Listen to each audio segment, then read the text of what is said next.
Strašne som bola frustrovaná z toho a vlastne som sa fakt, že bičovala. Mne keď dá niekto nejakú úlohu, tak ju splním na 100%. Samu seba som zahambila, že ako je možné, že sa ti to stalo. Ja sa bičujem? Že ja som sebecká voči svojmu času energii. Ja si vyberám mier. Len ja sa o tie svoje vnútorné kvety postaram, kto iný. A už nezaujíma okolie. Nehovorím kritiku, hej? Som to temne chcela schovávať. Že to akceptuj. Toto som ja a to mi nezoberieš. Nám to veľmi odvádza pozornosť. Vráť sa k sebe. Vráť sa k tomu, čo si. Viem, že len sebe nájdem odpoveď. Vítajte v podcaste Návrat k sebe. Moje meno je Anna Ré a som veľmi rada, že dnes je tu opäť so mnou moja kamarátka Katarína Zachar. Ahojte, ahoj. A náš dnešný špeciálny hosť, ktorou je známa Zuzana Smatanová, spevačka, skladateľka a ilustrátorka. Vítajte. Ďakujem pekne, ahoj. Ahojte, ahojte. Ja som veľmi rada, dievčatá, že sa spolu dnes môžeme stretnúť pri téme, ktorá je v tomto podcaste a to je láskavosť ako sila. A ja som sa rozhodla, že budem tvoriť takýto priestor, aby sme mohli spolu konverzovať. Nebude to klasický rozhovor, že sa budem len pýtať, alebo Katka, a ty budeš odpovedať. Ale pozývam ťa do rozhovoru na tú tému láskavosť ako sila, pretože ja teraz dokončujem album Návrat k sebe. Rovnako sa volá aj tento podcast. Je to limitovaná edícia podcastov a teda v tejto sérii budeme hovoriť o tom, čo to pre nás znamená tá láskavosť, aké sme mali skúsenosti, kedy sme si to uvedomili. Tak možno ale na začiatok, keďže návrat k sebe, tak by ma zaujímalo, že či ty si sa niekedy v živote potrebovala vrátiť k sebe. Bol taký moment? No veľakrát, myslím. A to ono je to podľa mňa veľmi také priebežné, hej? Že proste ako rastiem, či som bola tínedžer, či som asi ako dieťa som to nevedela, ale keď som bola tínedžer, keď som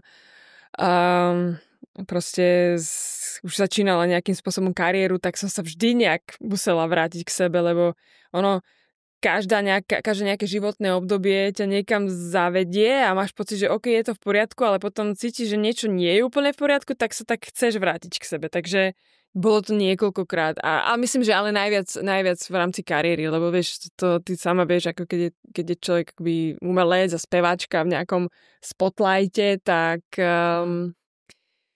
veľa je takého pozlátka a veľa je takých nástrah, takže počas tej mojej 22-ročnej kariéry som sa vrátila niekoľkokrát k sebe. A to asi ešte preberieme. Ale úžasné, lebo presne ja to tiež vnímam, že je to neustály proces, ako sama hovoríš, že úplne inak sme to prežívali v tom detskom veku, tínedžerskom, mladé ženy, teraz zrelšie ženy, hej, a určite budeme zase to inak prežívať, keď budeme ešte staršie. A takže ja ti ďakujem, že si prijala toto pozvanie, že sa môžeme spolu rozprávať, veľmi si to vážim, Rada, že ďakujem. máš čas. A ja len chcem povedať, že u mňa je to tiež tak, že vlastne to stratenie sa a ten potom následný návrat k sebe je vlastne tá cesta vpred, že niekedy sa musíme strátiť a o to silnejšie sa nájdeme, že vlastne bez toho sa to asi ani nedá. Je že? to tak, no. Nech si v akejkoľvek oblasti, ale evidentne, keď robíš hudbu asi v tom spotlighte, tak tam ten tlak je ešte náročnejší. A tam sa človek možno ešte ľahšie stráti ako v takom živote, ktorý nie je v spotlighte. Presne tak, no. A to, čo si spomínala, že vlastne my viac cez tú tvorbu, nie? Že sa vyjadrujeme cez to a ja som sa vlastne rozhodla robiť aj tento podcast, lebo si hovorím, že táto téma je fakt veľká, vieš, a piesne sú však to úplne to prvé, čím sa vyjadrujem, ale asi si to zaslúži aj väčší priestor, vieš, že môžeme o tom viac diskutovať. Určite. A ja vieš, keď hovoríš o tých pesničkách, tak ja som vlastne strašne často sa s tým stretávam, že mi veľa ľudí píše s tým, že pozri, že mám tu nejaký text, nejakú pesničku, nechcel by si to naspievať. Hovorím, nie. Nie, lebo to nie je o niečom, alebo ja teda som taká, že ja si píšem práve to, čo nejak autenticky so mňa vychádza, čo som si prežila. Čiže aj cez tie pesničky sa ja vždy vlastne vraciam k sebe. Takže ja nedokážem spievať vlastne text niekoho iného. Pre mňa je to prirodzené a tak autentické sa do seba tak ponoriť, ako taký potápač, hej, a loviť tam tie svoje perly na dne toho môjho vnútorného oceánu. Ja si ich tak vyťahujem a tým pádom ich dávam von. Takže nedokážem spievať pesničky niekoho iného, hej, že je to pre mňa tak strašne cudzie, že sama som si sebe vlastne akoby inšpiráciou, ale až to neznie nejak akoby samolúbo, hej, ale to tak. No. Nie, ja ti úplne rozumiem. Inak tiež to mám podobne, tiež mi píšu a väčšinou teda tak ako láskavo odmietnem, lebo presne potrebujem vlastne tomu totálne veriť a že ja som to prežila, ja som to zažila, že ja presne viem, o čom spievam. Že je to tvoje. Vieš, a to, čo si hovorila, ja napríklad na začiatku som bola tak, že som si nepísala svoje piesne, vieš, a bolo to dosť problematické, lebo potom povedať druhému, že čo ti má napísať, vieš, teraz keď ťa nepozná. To je ťažké, podľa mňa to je oveľa ťažšie. Oveľa... musel žiť vlastne ten človek a aj tak ti nevidí do hlavy, vieš? Nie? Také... Presne. Takže úplne ti rozumiem a fakt je to cez tie pesničky, že sa veľmi, veľmi objavujeme. Že, hrábeš sa v sebe, hrábeš sa v tom, čo proste si nahonobila cez tie emócie, cez tie skúsenosti, zážitky v živote, tak nikto to za teba neprežil, nikto nemá tie tvoje topánky obuté, proste ty. A inak tebe sa niekedy stáva, že napíšeš pieseň, až potom neskôr pochopíš, o čom tá pieseň vlastne je? Nie. Nestalo sa mi to nikdy. Alebo vždy to bolo niečo veľmi tak zásadné, aby som vedela, o čom konkrétne píšem. Preto sa pýtam, vieš, z pohľadu mňa, teda z mojej skúsenosti, lebo mne sa to totiž aj veľakrát deje, že ja až neskôr pochopím, o čom tá pieseň je, alebo príde ako keby odpoveď cez tú pieseň na moju ešte nevypovedanú otázku. Mne sa to veľakrát stalo. Hej. Tak preto ma zaujímalo, že či to máš ty tak, ale... Nemám. Ja som práve, že mňa keď niečo tak zarezonuje v živote, že sa viem k tomu vyslovene tak vrátiť, že viem, že ja o tomto chcem napísať. Takže akoby nestalo sa mi to ešte. Možno sa ma to čaká. No však tá tvorba je tak úžasne rôznorodá, že každý máme úplne iný prístup. Určite. Čiže ty ako spisovateľka, ty to máš asi... Ja som sa práve zamýšľala, že ja to mám podobne asi ako Anička. A ja som to pochopila tak, že ty vieš, o čom tá pieseň je, keď píšeš ten text, ale hlbší význam akoby pochopíš neskôr. A mne sa cez moje knihy, ale ja to zistím vo všetkom, čo robím, mám pocit, že mne sa ešte neskôr cez to, že tá tvorba je ako keby súčasť toho procesu tej cesty. A neskôr odhalím nejaký ešte hlbší rozmer, ako keby všetko sa to uzavrie. Takže vnímam, že asi som tam, ale znovu to je fáza. To môže, človek má možno fázy, že kedy ako cíti a chce tvoriť a o tom je skvelá tá tvorivosť. A vlastne táto konverzácia o tom, aby sme sa trošku zahlbovali, ako si hovorila, že hľadať v sebe tie na tom dne toho oceánu. Duševného.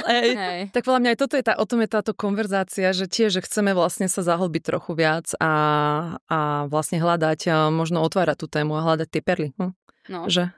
Ale inak mne teraz napadlo, ak môžem, aby som začala takou svojou, lebo to by ma zaujímalo potom tiež, ak niečo konkrétne zazdieľaš, tvoju skúsenosť, že kedy si vlastne uvedomila, že možno nie si k sebe láskavá, hej? Lebo ja som mala taký moment veľmi silný, na ktorý si pamätám počas covidu. Ja som vtedy pracovala na jednom videoklipe, ktorý v podstate nevyšiel. Čiže vôbec... Nevyšiel nevyšiel ako si chcela. Nevyšiel ako som chcela a tým pádom nevyšiel ani von. No? Akože to bolo dosť brutálne, vieš si to si predstaviť. A strašne som bola frustrovaná z toho a vlastne som sa fakt, že bičovala, že to nevyšlo. Že jednak ma to aj peniaze stálo. Ale stále som bola ochotnejšia radšej zdať sa tých peniazí, ako neísť s tým, čo som očakávala, že to bude.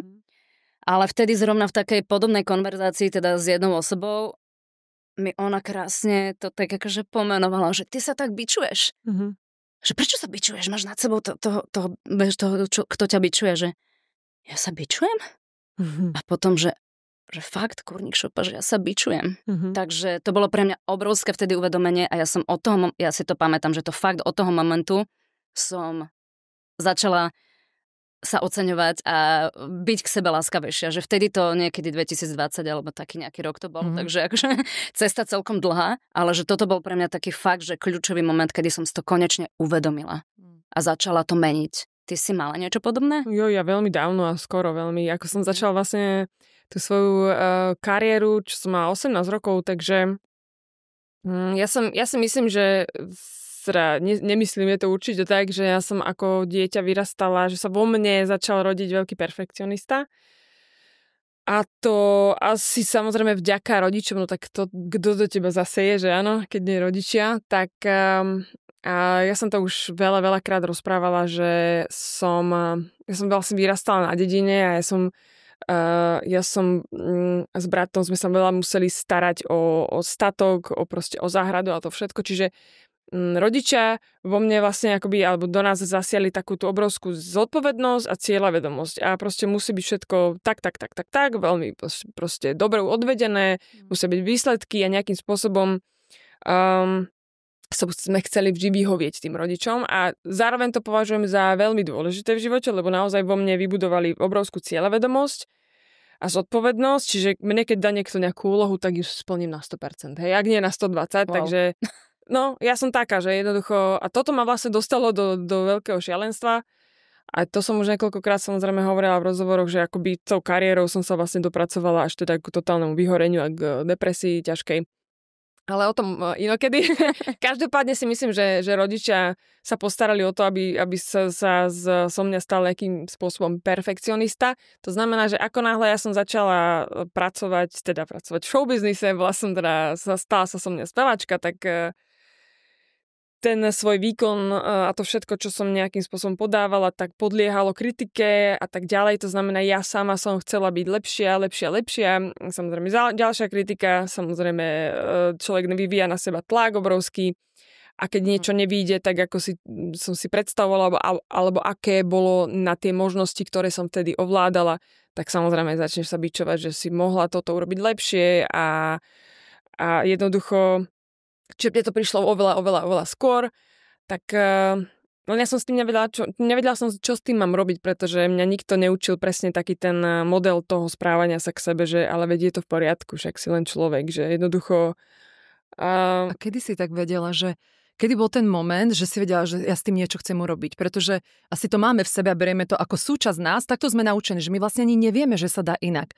Že kedy bol ten moment, keď si uvedomila, ale ja to možno fakt môžem mať inak, alebo môžem skúsiť inak. Keď som vyharala až Potom to vyhorete bolo vlastne to, čo ti to otvorilo. Najlepší vlastne zlom v tomto celom. Pretože mne sa veľakrát ľudia pýtajú, že však ako si k tomu dospela, že sa zrazu máš rada, tá sebaláska, že si to objavila. Ako to dokážeš?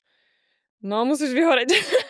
Nie, no, alebo musíš mať nejaký veľký zlom. Musíš sa niekde stratiť. Nejaký zlom musí prísť veľký v nás, kde sa niečo pukne, asi ten obal, ktorý nám hovorí takáto si, ale zrazu nie je to tak. Je to tak, ja si myslím, že človek sa na to nezabudí z jedného dňa na druhý, že musíš byť proste k sebe láska. Možno ty si to dokázala, alebo ti to prišlo byť cez tú tvoju známu, že ti povedala, že ty sa bičuješ, že prestaň to urobiť, pozri sa, ako tak, sa k sebe kedy to správa. bolo, keď si to tak zoberieš pred 5 rokmi, a dovtedy som žila 35 rokov nejaký iný život, vieš? Ja tiež do svojich 35-ky v podstate, kým sa to celé nestalo, a ja som sama vlastne sa do toho dohnala, akoby až do toho vyhorenia, do tej depresie, že až keď som sa rozbila na marné kúsky, tak som sa vlastne začala terapiami a liečbou z toho celého vlastne som sa začínala znova skladať a až tou pomaličkou láskavosťou od totálnych detailov, tu si daj vodu, tu si ľahni, tu si pospí, od úplných mikročastičiek. Že dovoliť si také, že priestor pre seba, čas pre seba. A s tým prišlo vlastne tá láskavosť k sebe, že ale veď si človek, nie si stroj, veď nemôžeš všetko robiť na 120%, stačí aj 80%, hej, že len ty... To hrozne veľa. No, a len ty vlastne vidíš tie percentá, koľko do toho naozaj dávaš, hej, že ja to urobím na 95%, lebo tých 5% si nechám na to, aby som sa nejak zregenerovala. Áno. Ale ľudia to považujú za 100, tak si poviem, hej, vieš, že to len ty to vidíš. Hej, inak toto je zaujímavé, no, že vlastne... To len ty vidíš, koľko že my si niekde tam dávame, určujeme, že koľko percent, ne? Až toto je 100%. A predstav si, že ty do toho dáš 120% a niekto povie, že to je úplne zlé. Vieš, čo myslím? Hej, no jasné. Tak si povieš, že tak mojich 120% je pre teba málo. Že, ale možno to je to, že musí byť pre nás dosť. Pozor, to musí byť pre teba 120, 195, 80, koľko vieš dať, musí byť dosť pre nás. Že pre teba môže byť dosť aj 80. Áno. Musíš sa to naučiť vlastne len... Ja som to spravila vtedy tak, ako som to cítila. Áno. A keď niekto povie, wow, to je mega dobre. Vieš, čo myslím? Áno. Ten tlak na seba nesmieš robiť. Aj, tak to je najviac. No, treba si vedieť, koľko percent máš. Sami si ten tlak na seba. Alebo okolie, ako to je? No. Možno je to okolie, nie? Ja už nezaujímam okolie. To je, vieš čo? Bez toho sa toto je veľká vec. Sa to nedá, to treba pustiť asi. To nezaujíma. Ako vážne, aby to neznelo hlúpo, ale keď by prišiel niekto ku mne a povedal by mi, toto musíš urobiť, tak poviem, nemusím. Ja ti úplne rozumiem a podľa mňa aj týka ti to máš asi, že my sme však sa poznáme veľmi dobre, že máme to, že už fakt, že už teraz vieme, kto sme a presne, že na čom nám záleží a vieme povedať nie a pritom láskavo môžeme povedať, ale presne, že ja som to tiež mala veľakrát, že vieš, takéto potvrdenie od okolia, že si dosť, hej, robíš to dobre, si super, neviem čo, hej. A keď to neprichádzalo, alebo niekto presne ťa skritizoval, tak vlastne to bolo bolestivé a podkopávalo to tú seba dôveru.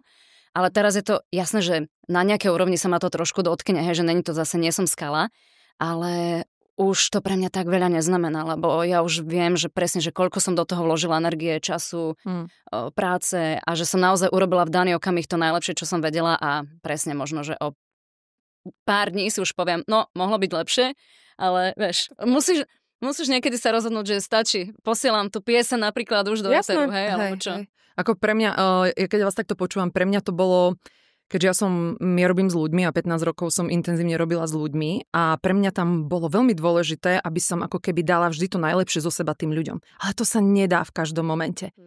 A ja som to dlho nevidela, že ja som stále chcela iba tú najlepšiu verziu seba ukazovať, pretože samozrejme ľudia mi dôverovali, ja som ich sprevádzala niečím a vo väčšine času som dala, ale proste tam sú momenty, kde si unavená čokoľvek a ako keby vyjde z teba niečo takéto inštinktívne, takéto niečo, čo je v tej personalite.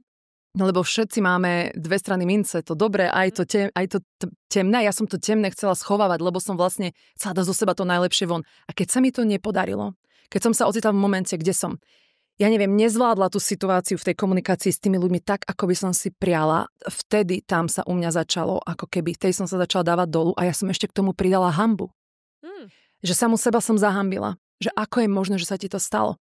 A a presne toto som tiež až tak okolo po tej 30-ke vlastne začala vidieť, že toto nie je dobré. Že ten zlý pocit mi vlastne indikoval, že prečo toto sama sebe robíš. Zlý pocit znamená, toto nie je dobré.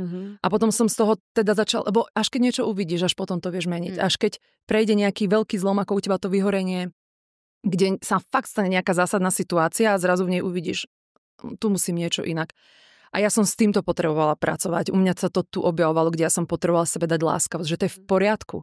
Je v poriadku sa prijať, si takáto, aká som. Mám rôzne odtiene seba a mám dokonca aj rôzne časti personality, že nemôžem ľuďom ukazovať iba jednu a potom sú prekvapení, že tam je schované toho tak strašne veľa, aj keď tej mojej práci využívam možno nejaký tok mojej personality. Ale že je to v poriadku ukázať im, kto som, čo som, je to autentické a toto bolo pre mňa ako... A tá láskavosť mi potom pomáhala vlastne to prijať seba so všetkými aspektmi, odtieňmi, kto som. A to ľahšie sa mi vyjadruje, možno tá lepšia časť mňa. Ale toto bol pre mňa moment, kde ja som bičovala seba ako. No. Tak áno, prijať aj to temné v sebe, aj tie akože zlé. Hej, lebo každý máme aj zlý moment. Nemôžeme byť stále perfektné, nemôžeme stále možno dávať iba je to super, keď dokážeme, že ale prídu tie momenty. A je aj v poriadku možno, že nemá dobrý deň. A komunikovať to a mne to teda, tam ja som potrebovala tú láskavosť akože v sebe nájsť a to mi pomohlo cez to prejsť. Mňa to vlastne doviedlo k tomu ten pocit tej hrany na života a smrti, lebo vlastne keď je človek tak hlboko vlastne v takej ťažkej chorobe, vlastne depresii, tak mňa to cez ten aspekt toho vlastne obyčajného života ma to k tomu priviedlo, že nič nie je viac ako prežiť, niečo ťažké, prežiť naozaj, že akákoľvek kritika, tlak, čokoľvek je pre mňa vlastne oveľa menej ako to, že veď ja žijem. Vieš, myslím, že nič iné nie je viac ako to, že som prežila. To znamená, že keď mi niekto niečo povie, že tak si to mala urobiť, neviem, ako si to mala urobiť, mne tá spomienka na to, ako vlastne dýchla smrť, tak si hovorím, že čo ty rozprávaš? Zmenilo to perspektívu. Čo mi ty rozprávaš, prosím ťa? Tu o toto vôbec nejde. Ty vôbec nevieš, o čo ide. Každá z nás sme mali nejaký takýto moment, že blízko smrti. No. Áno, evidentne. Máme tu tieto zážitky. Hej, presne, takže tedy sa ti... zistíš, že všetko úplne je zbytočné. O čom to je, Jeden múdry človek povedal, že dokým sme zdraví, máme tisíce problémov. Keď nie sme zdraví, to je jedno, či fyzicky alebo mentálne, tam zrazu pochopíme, že to všetko ostatné sú vymyslí. Že to sú len veci, ktoré potrebujú. Zachrániš vlastne. Hej. Áno, a tam cesto. A väčšinou to je to, čo nám život prinesie, aby sme tú láskavosť mohli objaviť. A to je, keď si začala hovoriť, že musí prísť nejaký ten zlomový bod. No sa to možno ani inak nedá. My cesto až vieme, keď sa dotkneme toho dna, tam musíme sami v sebe nájsť tú silu, podľa mňa, na tú láskavosť k sebe, lebo toto nám nikto nedá. Nám kopec ľudí aj okolo môže hovoriť, a však je to dobré, a však bude dobré, vieš, a však si taká a onaká. To je všetko iba na chvíľku. Stále to musí ísť z toho nášho vnútra, lebo to je najpevnejšie. A to nie, ale akoby, milé divačky, nie návod na to, že musíte spadnúť na zem, na dno. To nie sa dá. Ja vždy hovorím, že návod. niekedy sa stačí pozrieť z útesu a pocítiť niečo, ale niečo nami musí pohnúť. Ako musí prísť nejaký ťažší moment. Netreba padať na dno. Niekto má tú cestu, že niekde sa dotkne nejakého dna, ale znovu potom niečo z toho vytvoríš, premeníš to na niečo dobré. My umelecké typy, vy inak, ja inak. Takže každý má inú cestu, áno, ale nejaká hrana tam príde asi. Určite, musím. Ozaj teraz, keď to Katka naznačila, ty máš niektorú pieseň, alebo možno aj viaceré, ktoré odzrkadľujú takúto láskavosť, alebo že teda ty si v niečom takomto živote prešla a potom sa to teda v tej piesni objavilo? Je ich niekoľko, hlavne teda na tom ostatnom, ak to mám povedať správne, albume Rozprávač. Ten je v podstate zameraný viac na to obdobie, ktoré som si akoby prešla za tie 2x rokov. Čiže je tam pieseň napríklad Živá voda, je tam Sľub, že prežijem, je tam Čierna krajina, je tam Musím poliať kvety. To Musím poliať kvety inak je moja taká akoby obľúbená v tom, že len ja sa o tie svoje vnútorné kvety postaram, no kto iný. To je krásne, úplne zomrievky, akože čo, bože. Musím poliať kvety v dome, kde bývam vlastne. Aha, to je presne to. Nádherné. Krásne to iný sa postará, keď nie ty, že? My musíme začať. To je asi táto je na tom. Tak. To je úžasné, no, to je nádherné. Wow. A ty máš, Anička, ty si tiež? Však rozmýšľam práve na tomto novom, čo tvorím, návrat k sebe. No, ako vlastne tá posledná pieseň, ktorá vznikla len nedávno, Návrat k sebe, tak to je, že sa zamýšľam nad tým, čo to pre mňa vlastne znamená. A si tak zvedomujem tú cestu a že je to doslova tá odmena pre mňa, že som sa vrátila k sebe. A to je aj jeden z kľúčov, ktorý vlastne mi pomáha k tomu, aby som si tú láskavosť k sebe živila, že praktizujem oceňovanie samej seba, toho, čo sa mi podarilo, to, že som v nejakom progrese, či si kúpim, vieš čo? Vieš čo, takže darček, že proste. Inak nie som úplne takýto typ. Ale kúpiš si podľa mňa viac ako v minulosti. Však čo ja vidím. Kúpim som moje auto na 10 rokov. Tak nič. Ne, lebo ja dávam do videoklipov nahrávať. No, takže to je odmeňovanie. To je odmeňovanie. Rozmýšľam inak. Ale vieš čo, skôr mi pomáha také, že teda neviem fakt, že mám pocit, že si nekúpim, že nemám akože toto formu odmeny. Pre mňa... Alebo kvet. Ale ja ako kamarátka, ktorá ťa pozná dlhšie, ja vidím posun v tom, že si dopreješ oveľa viac masáže, oveľa viac čas na seba. Anička, musím povedať, že láskavosť u teba prišla cez tieto tvoje rituály, lebo predtým toto nie, ako ty si, lebo ty máš veľa energie, ty si veľmi silná, akože fyzicky aj energeticky a máš pocit, že ty to vždy utiahneš. Ale v nejakom momente tiež si prešla svojimi zlommi a tiež si pochopila, že počkaj, a ja sa potrebujem o seba postarať. Tak, tam. A ešte si aj vizuálne si dopreješ. Máš, rada si kúpiš šiatky, podľa mňa. Tak netvrdím, že nie. Ale zase všeobecne nemám moc rada nakupovanie, ale to je OK. Ale to je dobré. Ale tieto šaty mám nové. V Banskej Štiavnici. Áno, u mňa doma, hej. To sú také malé dopamíny. Ale vieš čo, pre mňa to je naozaj to, čo povedala Katka, že vlastne ja si pre seba takú tú starostlivosť. Pre mňa tie masáže veľmi milujem. To akože mám normálne v kalendári. Plus, že chodím cvičiť. Pre mňa cvičenie je veľmi, veľmi podstatné. Lebo fakt bol čas, kedy ja som necvičila a videla som aj zmenu na svojom tele a kondícii a všetkom. A my ako spevačky potrebujeme byť teda fakt dobrej kondícii, aby sme to uspievali. No, takže to vieš. A prechádzky v prírode, akože sama, prechádzky v prírode sú pre mňa zdrojom veľkej výživy. Energie, veľkej výživy. A to je to, chceš, čo si ty dávaš asi tú láskavosť k sebe, ten priestor, že sa o seba postaram, no. Takže to je moja odmena. Fakt, keď krásne tá pieseň, ktorú máš aj ty, že my sa musíme poliať svoje kvety. My sa musíme ako prvé postarať o seba. Tam sa to všetko začína, potom sa aj iní možno budú o nás viac starať, ale presne keď uvidíme tú svoju hodnotu, že možno nie každého názor potrebujeme vždy počuť, alebo že dávame mu taký význam, môžeme vypočuť, ale vrátime sa k sebe a vlastne ako to mám. Že tam je tá sila, áno, a chce to cestu k tomu, není to len takto, hej? Takže ono postupne si dáva tú láskavosť a ty to robíš ako, Zuzi? Čo pre teba ako funguje v tvojom živote, v tvojom každodennom, tvojom dni, keď napríklad máš že to príde, neviem, ten vnútorný kritik, alebo ozve sa tá hlava, vieš, ozve sa to staré, lebo tie programy sa nám občas vrátia, to nie je, že oni zmiznú. To príde. Hej. Ty, čo máš tam na tom čele. No, že čo pomáhate? čo pomáha tebe? No jasné, toto je tiež, to je veľká vec, že vieš, ako no. To milujem, zrkadlo. Ti povie hneď. Vieš čo, no, takto. Je to tak, že no tak keď sa bežne nejak nevidíš, tak my ženy sme špeciálne v tomto, že proste príde zrkadlo a je to bežná vec, že vlastne si povieme, že to jak mám tie vlasy, jak mám toto, tu vráskanova, neviem čo. Pre mňa je to krásny taký vnútorný rozhovor, tá láskavosť k sebe je taká, že však to akceptuj. Že je to dobré, však to si ty.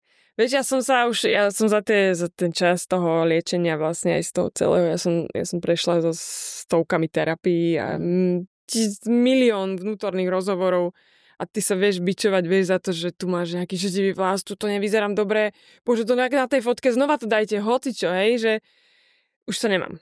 Prisahám, že už to nemám, že keď sa na sebe pozriem a nevyzerá to úplne najlepšie, lebo si odpoviem, ale však ty vieš, prečo to tak je, veď možno máš PMS, máš takúto pleť, možno si, ale veď ty však si 2 noci teraz dobre nespala, tak čo čakáš, ako to bude vyzerať? Že ako by vždy mám tú odpoveď na to. Alebo niečo. Dáš si taký svoj protiarg. Jasné. Porozprávaš sa so sebou. Porozprávam sa. Vysvetlíš to v tom zrkadle, že... No jasné. No jasné. Áno. Alebo že mám nejakú vrásku, šedinu. Ale však máš 41 rokov, čo chceš? Však nemôžeš vyzerať ako 20-ročná stále. Akceptuj to. Presne. Dobre, a odchádzam. Vybavená vec, konverzácia so sebou v zrkadle. A vieš si aj povedať pred zrkadlom, že aká som dnes pekná? No jasné. Dobre, super. No samozrejme, jasné. To sme dnes ráno počuli. Ale pozor, akože to je len moja. Nemusíte si to myslieť vy, ale ja osobne to potrebujem. Nie, že sa teraz je to akože strašne sa ľúbiť, ale to je pre teba dôležité. Dobre vyzeráš, neboj sa, však to, čo vidíš, tak vidíš len ty v mikrodetailoch, ale nakoniec vo finále, keď ťa stretne niekto, kamarátka, ti to v živote neuvidia na tebe to, čo ty vidíš na sebe. Takže čau, dovidenia, idem preč. Vieš, to riešiš. Inak ja si pamätám, že pre mňa bolo veľmi, veľmi dôležité vybrať si mier v sebe. Ja som mala veľmi dlho v sebe konflikt a súviselo to aj s tým, že áno, bola som aj dlho v takom období, kde som chcela ako druhým dokázať, že ja na toto mám aj sama sebe. To, možno, že je to fáza u každej z nás v nejakej časti nášho života. Keď sa na to tak pozerám a stretávam ľudí, zistujem, že každý to niekde má. Ja som z tejto fázy von, ale keď som bola v tej fáze, kde som fakt ešte potrebovala dokázať druhým, dať ten výkon, ukázať, ja na to mám, ja dokážem, idem. Ja som bola stále v takom vnútornom ako konflikte. A v jednom momente som si povedala, že už nechcem nikomu nič dokazovať. Takáto som, toto som teraz, toto robím teraz, na tomto mieste som vo svojom živote, ja si vyberám mier. Ako ten mier je vo mne oveľa dôležitejší ako čokoľvek iné. A toto mne ako tak pomáha, že ja si vyberám ten mier. Ja chcem byť v mieri vlastne. Ja nechcem byť vo vojne sama so sebou, lebo nie je dosť toho, lebo tam som niečo ešte neurobila, ako som chcela, lebo by som mala, lebo otvorím Instagram, niekto iný žije nejaký život. Kopec vecí, k sociálnym sieťam ešte prejdeme, lebo to je ďalší level podľa mňa, čo nám pridáva, hej. Takže ja si snažím v sebe, ja si vyberám mier. A tá akceptácia. Áno, a to je vlastne presne. Mier prichádza po tej akceptácii, alebo s tou akceptáciou, presne tak. A zároveň vlastne tá sila. Že som v láskavosti a som v sile. A prestávam odozdávať, keď hovoríš o tej sile, prestávam odozdávať tú silu druhým. Tým, keď im dáme takú silu nad nami a vlastne dovolujeme iným názorom, až, jasné, niečo sa nás vždy dotkne. Keď to vieme rýchlo spracovať sebe, však nie sme skala, ako si povedala, to je v poriadku, to sa stále deje. Ale dať niekomu taký veľký význam, že 3 dni v sebe nosím jeho názor, alebo mesiac, alebo dovolím tomu, aby ma to ovplyvnilo, či niečo urobím, alebo neurobím, alebo niekam pôjdem, alebo niekoho oslovím, alebo si dovolím slobodne tvoriť. To je už problém dať niekomu tak obrovskú silu, že vlastne tým, keď sa zmieríš, príjmeš to, kde teraz som, to neznamená, že sa nechcem vyvíjať a nájdem to v mojich slovách ten mier, ono potom sa ľahšie ide a dýcha. Ja mám rada slovo dobre. Dobre. Čo máš rada, slovo dobre? Vieš prečo? Lebo vieš, keď ti niekto niečo strašne ide do života rozprávať, vôbec nie v tvojich topánkach. Dobre. Inak to dobre, hej. Tak dobre. Tak nejako bude na to niečo. Také, že iba, že bodka. Dobre. Áno. Ty si taká, neviem ako si to zaspievala, ako si vyzerala. Dobre. No to ti nemá čo povedať, ne? Čo povedať? Ho zrazu paralizuješ. Milujem to slovo. A to presne s tým. Dobre. Bodka. Nič iné. Že nejdeš ďalej pokračovať. Není čo ďalej rozvíjať, tu som skončila. Že ty si vlastne spomínala tie sociálne siete, tak to je tiež určite téma dneška veľmi veľká a obzvlášť teda asi mladších, teda aj nás samozrejme, hej, aj starších, aj všetkých.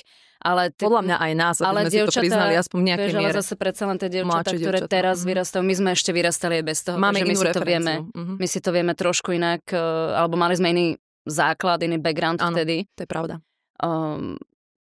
Jak to vnímate, vieš, že alebo vy máte také, že sa porovnávate, alebo nebodaj závidíte, alebo niečo také, vieš, že niekomu?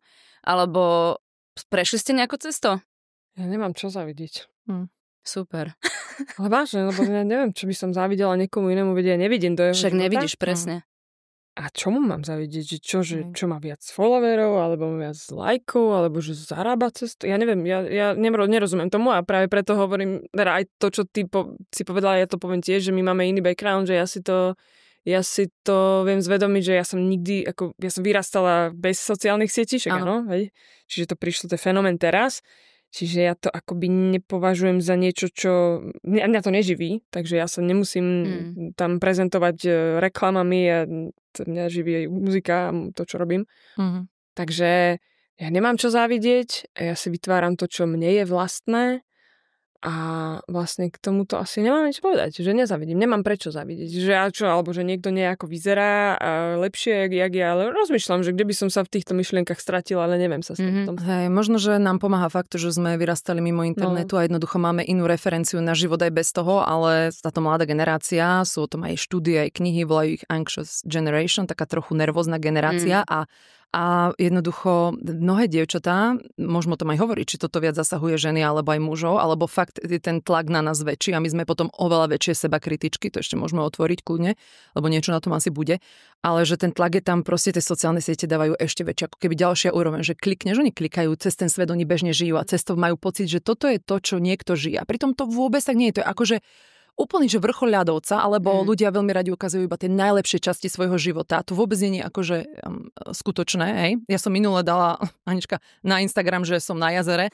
A nebola som na jazere, bolo to z týždňa predtým, lebo som nestihla ísť na jazero, ale tak som sa chcela inšpirovať, že som to tam hodila. Niekto by si možno myslel, že ja ležím každý No ja na som si myslela, že si na jazere, že o bože, a ja už povedala, že bože, ja by som išla k jazeru. Som to tam, lebo som nestihla ísť a chcela som aspoň ten pocit odovzdať. Takže ono je to všetko taká ilúzia, ale podľa mňa aspoň z toho, čo ja vidím a sledujem, je porovnávanie, ako dáva to oveľa väčšie tlaky ešte na tie dievčatá, na tie mladé ženy, ktoré vlastne možno nemajú tú referenciu ako my. A vlastne podľa mňa ten kritik musí byť oveľa silnejší a vraj vedia byť aj dosť kruté sami k sebe potom. Vedia, no. A ako je to, akože keď prišli tie sociálne siete, ja si stále uvedomujem, že ja si s tým potrebujem ešte stále akože robiť svoju hranicu.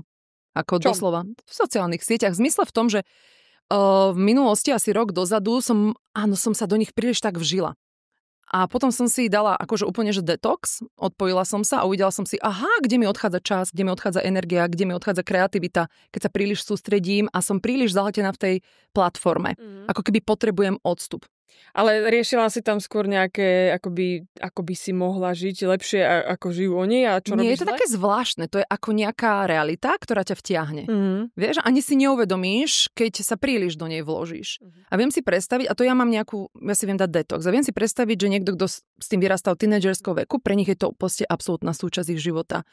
Že musí to byť náročné, musí to prieť ešte nejakú ďalšiu úroveň toho tlaku a toho, že vidia všetky tie perfektné životy. Ja neviem, v dnešnej dobe sa to pozlátko brutálne ako keby posúva, promuje, stále tie krásne veci ukazovať, veľkolepé veci ukazovať. Áno, prebudza sa aj tá autenticita viac v tom priestore mediálnom, ale je to tu stále silné, lebo tie platformy to vlastne podporujú tými algoritmami. Ale hlavne, vieš, nám to veľmi odvádza pozornosť. A potom pozornosť od seba samých. A ten návrat k sebe vnímam práve to, že si vytvorím ten priestor. Vieš, a keď sa zaoberám možno životami, alebo teda čo vidím na tých sociálnych sieťach niekým iným, tak presne odvádzam pozornosť od seba, lebo možno nechcem niečo otvoriť, niekam siahnuť a niečo od sebe zistiť, ale jedine tak sa to dá, že vlastne to viem ako keby vylúčiť, alebo nemusím to úplne vylúčiť zo svojho života, stále môžem byť aj na tých sociálnych sieťach, ale presne, dám si tú hranicu, že koľko. Mne strašne fascinuje to, že strašne veľa mladých ľudí chce byť influenceri. Áno, sa stať influencerom.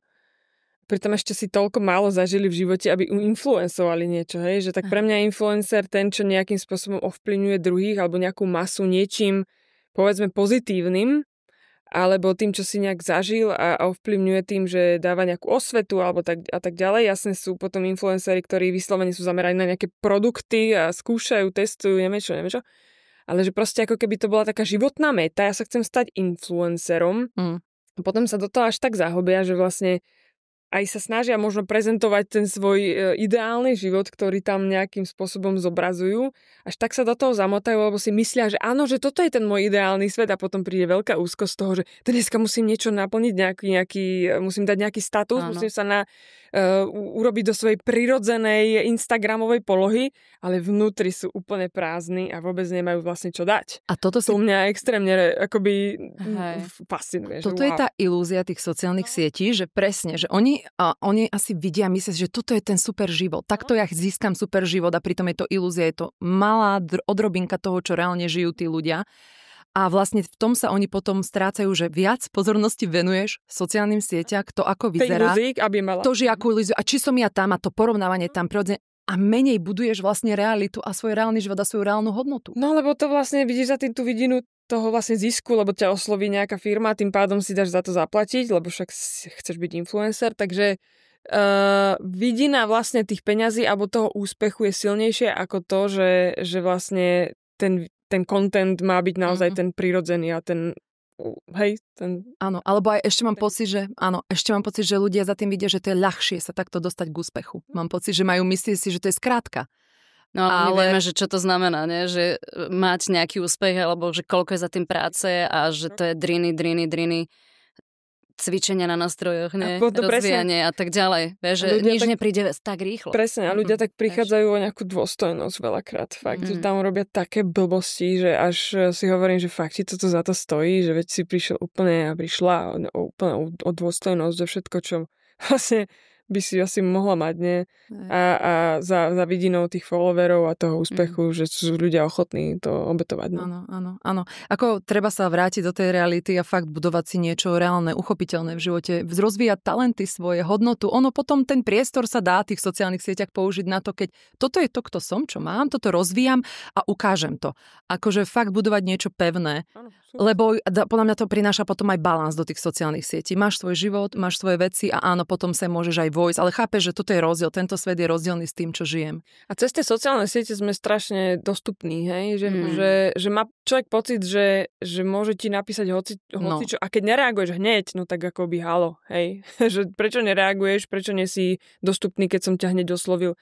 No nie, hej, že akoby aj toto je taký nezmysel vlastne tých sociálnych sietí, že sme extrémne dostupní. Ja si pamätám, keď ešte vôbec neboli do sociálnej siete, ja som so svojimi fanúšikmi komunikovala cez maily, ja som si sadla raz za týždeň, prišlo mi 100 mailov a reagovala som na mnohé z nich, ale nie, že proste si na to počkali, hej, dnes musí byť všetko hneď. A rovnako tak prichádzaš o svoj čas. Ale vidíš, to je tiež, zase sa vraciame k tej téme láskavosť. Láskavosť ako sila, že keď vlastne presne si určíme tú hranicu, že nemusím okamžite reagovať, hej, že tiež si vyhradím nejaký čas na to, lebo iný čas potom mám zase na iné veci. Vieš si toho otrok, áno. No, to určite nechcem byť. Áno, berieš si tú silu naspäť k sebe, že nemusíš každého uspokojiť ihneď, lebo to oni chcú. To je v poriadku, ja môžem povedať teraz nie, ale neskôr. Áno, to je veľká forma láskavosti a takej hranice, že chránim si svoj čas, takto si držím svoju energiu, lebo vlastne tá láskavosť k sebe je o tom, že si chránim aj svoj čas, aj svoju energiu životnú a svoj priestor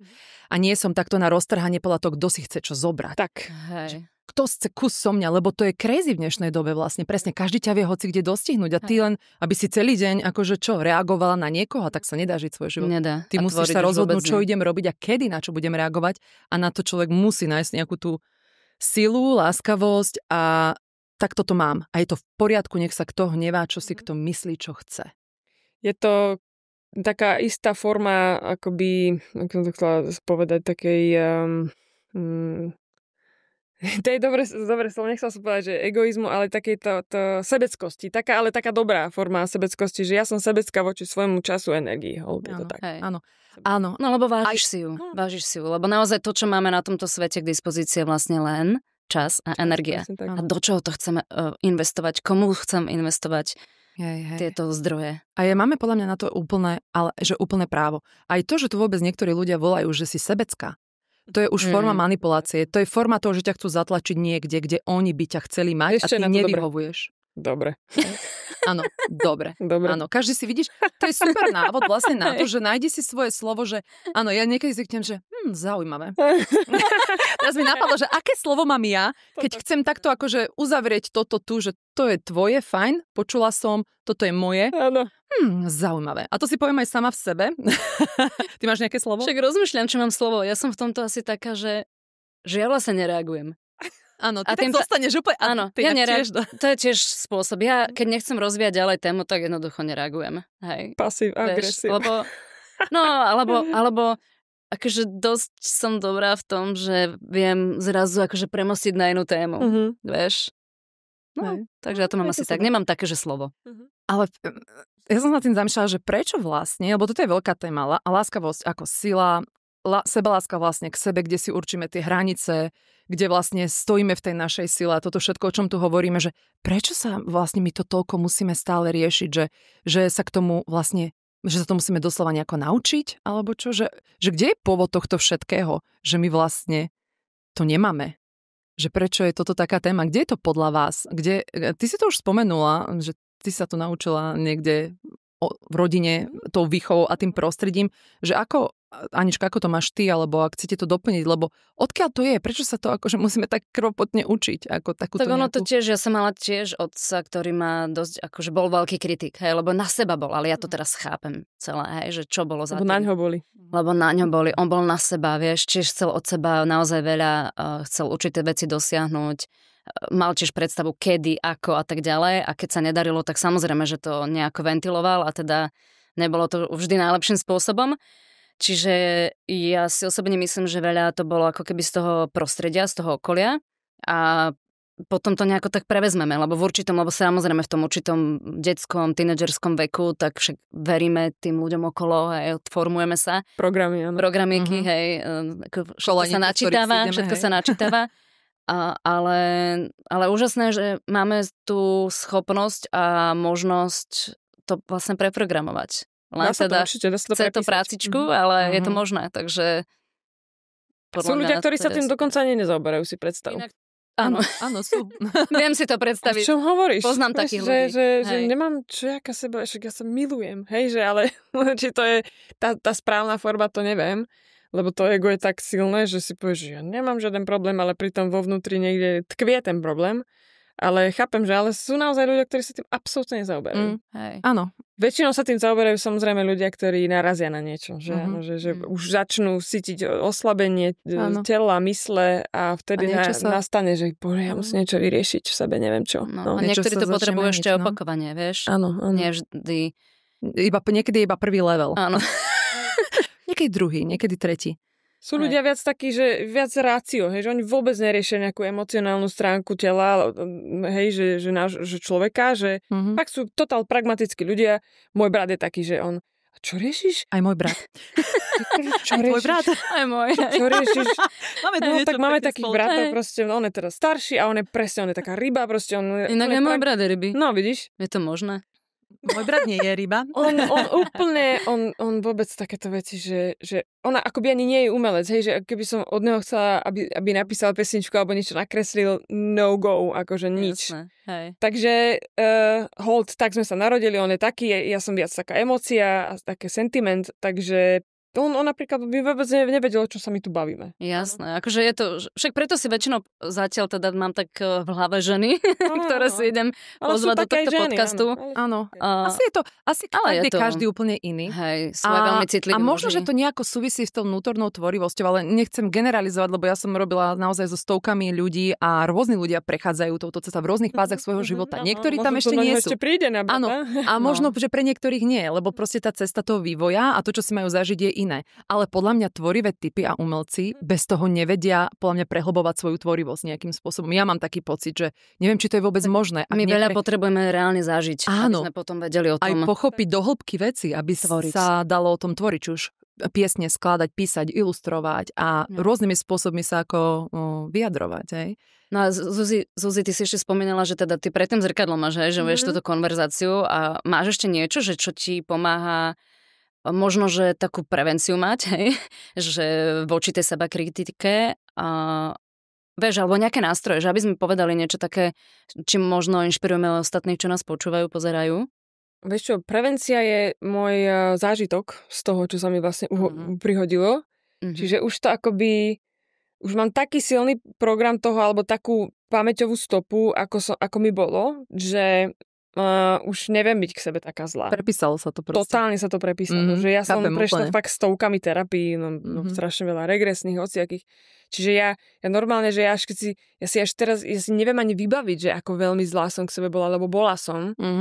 A si hovorím, že to už fakt netuším, že či to sa nevráti, lebo ja už mám takú silnú stopu pamäťovú, že jednoducho ako náhle ja cítim, že som unavená, sebecky, ja potrebujem si oddychnúť, ja potrebujem si pospať, ja si potrebujem dať pauzu, keď cítim po koncertoch, po ilustrovaní, pol roka ilustrovania, proste potrebujem. No teraz máš masáže, knihu novú. Knižku, proste tak vlastne už seba láskavo a sebecky si hovorím, že na ničom inom mi nezáleží tak, ako na tom, aby som sa cítila zase v pohode. Takže mám to, tá pamäťová stopa to už ma nikdy nepustí.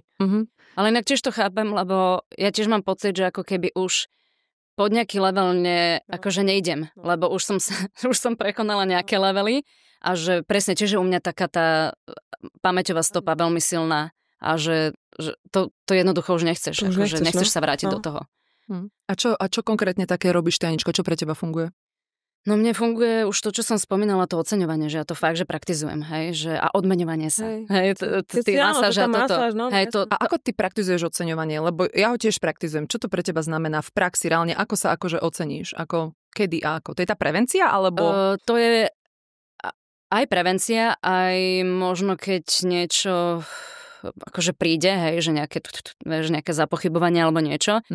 Pre mňa je to, že si to poviem, že normálne si zrekapitulujem nejakú časť svojho života, že čo som doteraz, hej, kde som vlastne bola úspešná, hej, čiže to viem oceniť, hej, že čo sa mi podarilo. Presne, že skrátka, čo sa mi podarilo, ja to cestou idem, vraciam sa k tým momentom a to si vlastne nahlas hovorím, alebo si to normálne napíšem.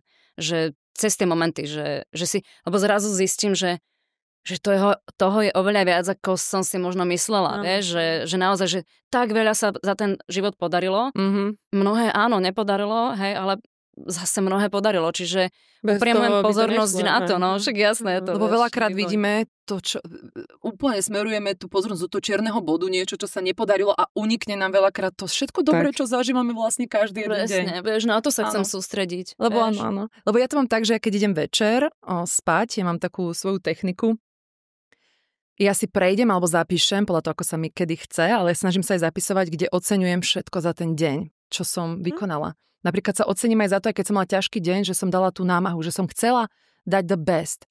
A dala som možno 80%. A ako sa oceníš? Ako ja si to spíšem, ja si to vôbec ukotvím. Uvedomíš si to. A ja si to je prvé to, že vôbec ja zbieram tieto veci. Na každý deň pre seba, kde ja sa oceňujem za všetko a dáva mi to, obrovsky mi to buduje sila, vlastne ukotvuje to vo mne tie dobré emócie a ten progres, ktorý stále robím. Bo veľakrát mám niekedy pocit, neviem, mne beží čas brutálne rýchlo. Ja mám pocit, že sa niekedy trochu naháňam a snažím sa to upratať, áno. A vlastne, a potom mám pocit niekedy, že dnes som neurobila všetko, čo som chcela. Vieš? Ale keď sa posadím k tomu a ocením sa, zrazu vidím, ale ty si urobila toho dosť. Vidím to, čo sa udialo ako dobre. A ja sa akože rada ocením... Ja mám rada experiences, zážitky. Ja sa rada ocením napríklad tým, že si doprajem čas s kamarátkami, že si napríklad idem aj sama niekde pre seba niečo urobiť, do prírody, zájdem na nejaké miesto, že si doprajem ten čas s niekým, koho mám rada, alebo si prečítam knihu. Takže také tie zážitkové veci. Ako, čo ja? Vyhrať, no povedz. Ja idem okolo kvetinárstva, si kúpim tulipán. Áno, aj kvety si rada. A ja mám rada tulipány. Že proste nemám že. kúpim funkcie, len... Nie, funkcie som povedala. Jak sa volajú tie voňavé. To je jedno. Tulipány si povedala? Nie tulipány, ale ešte mám jedné také krásne voňavé. Nevadí, to je jedno? Príde ti to ešte. Áno, ale proste kúpim si tulipán. Alebo idem do drogerie a kúpim si rúž. Kráviny, vieš, akože, také... teraz keď to hovoríš, zrazu áno, aj toto rada robíme. Vieš, že len tak, že alebo proste nájdem niekde nejakú hlúposť v nejakom obchode, stojí to 1 euro, ale proste, no čo, v tej chvíli mi to takú radosť urobí, že idem s tým Nemáš domov. potom doma veľa vecí? Nie, ale... Či neoceňuješ sa tak často týmto spôsobom, hej? Nie, ale akoby takáto malilinkosť vlastne to niekomu úplne stačí, no. Drobnosti. Presne, áno, a iba si to, že to je v poriadku, doprajeť si to, dá si to. My sa potrebujeme vyživovať. Znovu, to, na čo sa sústredíme vlastne v tom živote, čím sa živíme, čo oceňujeme, to v nás potom rastie a kvitne, ako ho polievame. No, takže... A ja sa vás chcem ešte niečo opýtať, že keď ste teda už prešli do tej fázy toho, že ste uchopili tú svoju láskavosť a máme tie svoje nástroje k tomu, že vieme byť láskavé, ako to ovplyvnilo vašu umeleckú tvorbu? A niečo sa zmenilo, otvorilo? Lepšie to tečie, tá kreativita? Ako ste to vy zaznamenali v skladaní, v spievaní, v ilustrovaní, keď ste začali byť láskavejšie k sebe? Idem ja? No, mne to vlastne pomohlo vôbec byť tvorivá. Lebo ja som mala obdobie, môj úplne prvý album vyšiel, že hrozne dávno, 2006. Hej. Tam bolo aj niekde som bola spoluautorka. Potom to išlo úplne inde, spievala som len prevzaté pesničky s kapelou, s klaviristom a tak ďalej. Skrátka, akože dosť som sa odklonila od tej cesty. A ja som bola presne, že potom som už aj stále cítila, že že niečo tam vo mne je, že ja chcem tvoriť, ale ja som akože bola veľmi tiež seba kritická. A vyslovene som si jeden deň napísala a na nástenku dala papierik. Dovolujem kreativite, aby plynula. Vôbec neposudzujem, nekritizujem, iba tečie. Hej, a toto mi hrozne pomohlo, že fakt som sa na to pozerala a postupne to viac a viac šlo. A tak aj vždy tvorím, že alebo niekedy v minulosti, hej, že som niekomu niečo zahrala, že tu mám takýto nápad a teraz keď išlo, vieš, do tej kritiky, to je okamžité zastavenie toho, že ty už sa nepohneš zrazu. Aspoň teda vo mne to tak bolo. Tak som potom hovorila, že vieš čo? Nehovor mi kritiku, hej? Iba mi, akože daj mi nejaký, že kam by to ešte možno mohlo ísť? Že akože povedz, že... Otvor potenciál, presne, že vôbec nerieš, že niečo, čokoľvek, čo by mohlo mňa vlastne zastaviť, zablokovať. Aj ten človek si to potom akože uvedomil, však treba to pomenovať, hej? Učíme sa, ale toto presne, že ako náhle som odstránila v podstate tú kritiku z tvorby, tak vlastne začala plynúť. A teraz už robím 3. album. Super. A ty? Mne sa otvorilo strašne srdce pre druhých. Aj pre druhých a pre druhých, tak samozrejme v prvom rade pre seba. A ja som vlastne ešte predtým, ako sme začali tento rozhovor, tak sme sa aj bavili, že ja vlastne som že tá moja tvorba sa vlastne delí, alebo teda tá moja kariéra sa delí skôr teda na také dievčenské obdobie, na takéto ženské a vlastne v tom ženskom období akoby som našla ten svoj vlastný zdroj toho, kto som, hej, že tak sa zrazu objavíš, že si povieš, že okej, že wow, že veď toto som ja. Cez toto ja vlastne komunikujem s tými ľuďmi, čiže som našla, vieš, že všetky tie vzory a to, čo kedy človek nejakým spôsobom vnímal, svetové, proste to všetko odišlo preč a hovorila som si, ale veď takto, taký zase vnútorný rozhovor, čo si ty, čo teba definuje, čo si ty najviac.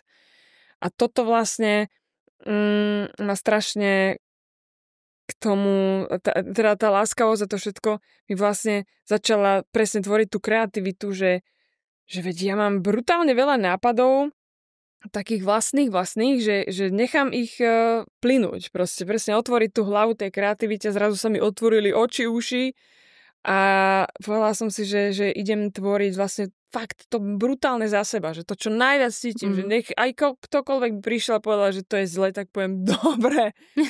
dobre. Zaujímavé. Dobre, proste, ale akoby nedovolila som nikomu šľapnúť na to, čo som ja cítila. A to ma strašne, to ma strašne oslobodilo, brutálne ma to oslobodilo. To je brutálne. No. Úplne s tebou. Že rezonujem. Že keď sa tebe nepáči, no tak si správ po svojom, ale toto som ja a to mi nezobereš. Áno. Hej, to, že si nedáme viac dúpať po tej svojej esencii, čo je pre nás dôležité. Inak, to, keď si povedala to, že sa ti to srdce otvorilo, to musím povedať, že to bolo aj pre mňa, že ja som presne, keď som si dovolila tú láskavosť voči sebe a bola som k sebe milšia, privetivejšia, objala som sa doslova, tak zrazu som sebe našla ešte väčšiu kapacitu pre ľudí, akoby inú, lebo ja som s ľuďmi permanentne robila, ale teraz som im ukázala viac seba. Akoby väčší priestor sa ešte otvoril.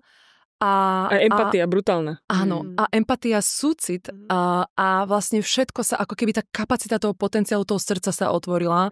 Super, že si to povedala. Zväčšilo sa srdce. Áno, otvorilo sa to pole. Úplne to teraz to také zjomerievky prešli. Úplne sa otvorilo to pole toho srdca a vlastne ty vieš aj viac tým ľuďom odovzdať už len tým, že pri nich si.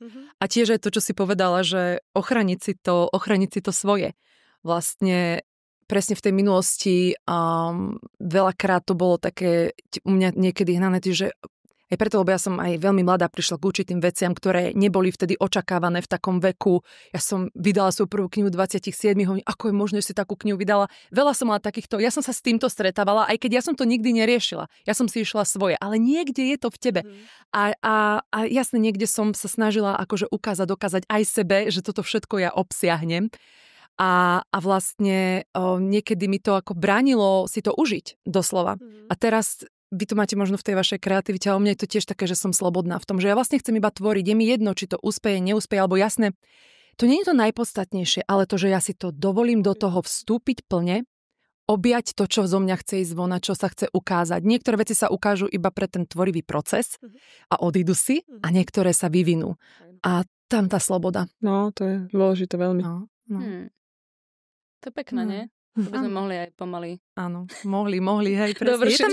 Je tam ešte nejaká myšlienka možno na záver, čokoľvek, čo vám ešte napadá, že tam treba je dôležité akože doťuknúť, povedať. Možno niekto teraz počúva, kto si práve prechádza takýmto zlyhaním a je pre ňoho možno fakt ťažké sa z toho dostať von a dovoliť si a urobiť a oslobodiť sa, nadýchnúť sa trošičku. Že čo by bolo taká bodka? Neviem, že či toto bude správna bodka, ktorú čakáte, ale som si spomenula na niečo ešte, že ja som mala 4 roky v rámci kariéry som mala také, že som si farbila vlasy, že som mala zrazu, že čierne vlasy, hej, dlhé čierne vlasy, mne to nikdy nebolo vlastné, hej, že ja som mala vždy, keď by ste si vygooglila, alebo by som vám ukázala archív mojich fotiek, takže som mala takéto vlasy, ofinku a tieto hnedé vlasy a vlastne v nejakom bode kariéry som tak nejak tej prírode nerozumela, prečo mne už štedrila tento typ vlasov, vlastne táto šedivo hnedá popolava. No to je pekná hnedá. No, to je tvoja farba? Áno, to je veľmi moja farba. pekná. Wow, ale to je... Sledíte. Ale chápem, hej. Teraz už si no, s ňou. Čiže akoby, vieš, že táto hlúposť, vlastne taká tá... Že som vlastne riešila, že vlastne mne tá farba, prečo ja mám takúto farbu, keď môj brat má tmavo hnedé.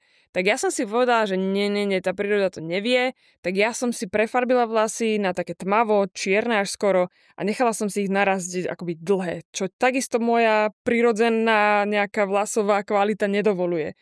No ale tak som 4 roky si v tom išla a potom som si povedala, a ten návrat k sebe, hovorím si, nie, už som zistila, že veď, ale toto nie som ja. Že aj toto je tak strašne taký ukazovateľ toho, že aspoň u mňa to tak bolo, že vráť sa k sebe. Vráť sa k tomu, čo si.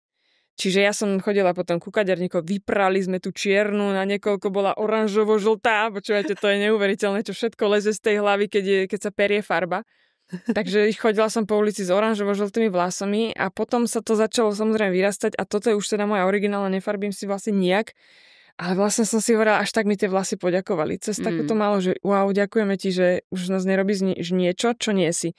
Takže malá hlúposť, ale čo to vlastne tiež ho vypovedá o tom, že vrátiť sa k sebe, ako keby, jasné, farby nie sú zlé na vlasy, však ono je to super, ale pre mňa to bolo taký návrat k sebe veľmi výrazný a ostriala som si vlasy tak, ako mne to vždycky bolo vlastné, lebo toto je podľa mňa dĺžka, ktorú zvládnu moje vlasy, akoby prirodzene, hej, že keby boli dlhšie, už sú slabšie, už sú tenké končeky, ty máš krásne dlhé vlasy, vlnité, no, moje by to nedali, hej, takže zázraz, akceptácia toho, čo mne je vlastné, no je, tak takto to máš prirodzené, takto ti to nejak ide a si som OK, takže akceptovať, všetkým to, čo nám tá príroda nejak dala, uštedrila, tak to je to naše. No. Neviem, Každý toto je tá bodka. Ale to je super bodka, vieš, lebo to je práve že úplné potvrdenie zase toho, že ako sa vrátiť k sebe a že aj cez tie vlasy. Napríklad. Inak ja som tiež experimentovala. Našťastie, ja som sa teda neostrihala, aj keď na základnej škole som sa chcela ostrihať na ježka, lebo moja spolužiačka tak bola a mne sa to veľmi páčilo. A už som bola pripravená, úplne ja som bola rozhodnutá a potom otec, že prosím ťa, počkaj na mamu. No samozrejme, že mama mi to vyhovorila.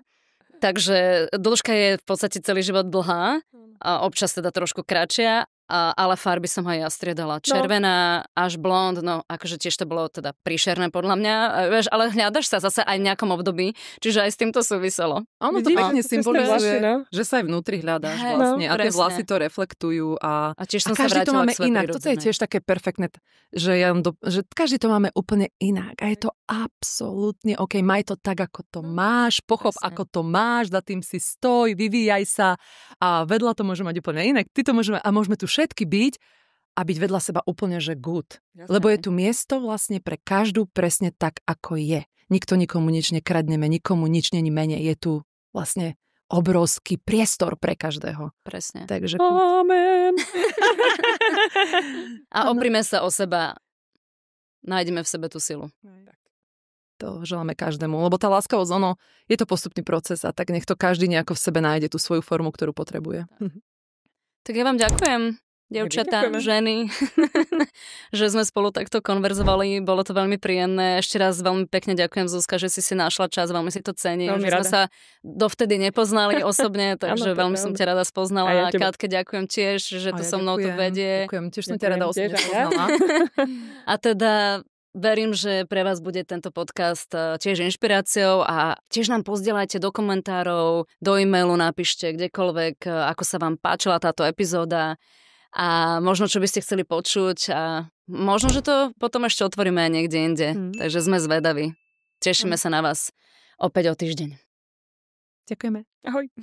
Ahoj. Viem, že len v sebe nájdem odpoveď.